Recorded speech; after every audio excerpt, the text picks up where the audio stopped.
রাজ্যের সব সরকারি হাসপাতালে নিরাপত্তার বিষয়টি দেখবেন অবসরপ্রাপ্ত 3 বাহিনীর অফিসাররা। নতুন পোস্ট তৈরি করে প্রাক্তন সেনা অফিসার থেকে আইপিএস অফিসারদের নিয়োগ করতে চাইছে রাজ্য, যারা সিকিউরিটি অফিসার হিসেবেই কাজ করবেন।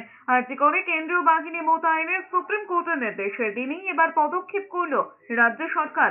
রাজ্যের সমস্ত সরকারি মেডিকেল কলেজ, জেলা হাসপাতাল এবং সুপার স্পেশালিটি হাসপাতালে অবসরপ্রাপ্ত সেনা, নৌসেনা, বায়ুসেনা এমনকি অবসরপ্রাপ্ত আইপিএস অফিসারদের মোতায়েন করার কথা বিজ্ঞপ্তি দিয়ে জানিয়েছেন রাজ্য পুলিশের এডিজি আইন শৃঙ্খলা মনোজ বর্মা। রাজ্য পুলিশের জারি করা নোটিশে পুলিশ সুপার এবং কমিশনারদের আবেদন করা হয়েছে 2 বছরের মধ্যে অবসর নেওয়া পুলিশ ইন্সপেক্টর, এসপি যারা এখনো শারীরিকভাবে কর্মক্ষেত্রে সক্ষম তাদের তথ্য স্বীকার করতে হবে।